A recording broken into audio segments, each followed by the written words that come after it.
Sasalubunging may bigat at puwang sa puso ng pamilya Sumampong ang bagong taon matapos inilibing kahapon ang let passer mula sa Kidapawan City na nasawi matapos makuryente, isang araw lamang matapos makapasa sa licensure examination for teachers. Sa panayam ng Radyo Bida, inalala ng ama ng biktima na si Juan Sumampong ang buhay at kabutihan ng kanyang anak na si Jimmy Sumampong. Ayon sa kanya, masipag at madiskarte ang anak mula pagkabata at nagtrabaho habang nag-aaral upang makapagtapos ng kolehiyo at matupad ang pangarap na maging guro. Si Jimmy ay panlabing isa sa 12 magkakapatid. Sa kabila ng kahirapan, patuloy umano itong nagsikap para makatulong sa pamilya at pinagsasabay ang pag-aaral. Ngunit isang araw matapos makapasa sa let, nasawi si Jimmy matapos makuryente ng live wire habang nasa trabaho sa Kidapawan City noong ika-20 ng Disyembre. Sa kabila ng sinapit ng anak, sinabi ng ama na ipinagpasa Diyos na lamang nila ang pangyayari at piniling manaig ang pagtanggap kaysa galit. Pag-abot mo bless ito, butan niya ng bata.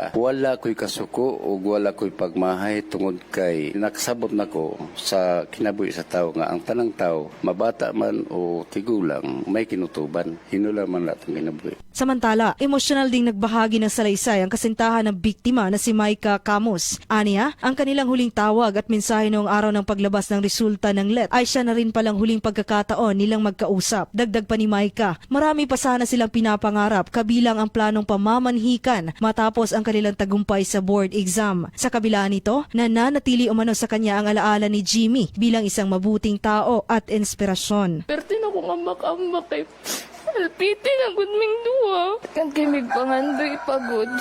Forever grateful kay ko nga naabot siya sa akong kinabuhi. Patuloy ang panawagan ng pamilya para sa panalangin at pag-unawa habang patuloy nilang hinaharap ang biglang pagkawala ni Jimmy. Joanne Oranio, NDBC Bida Balita.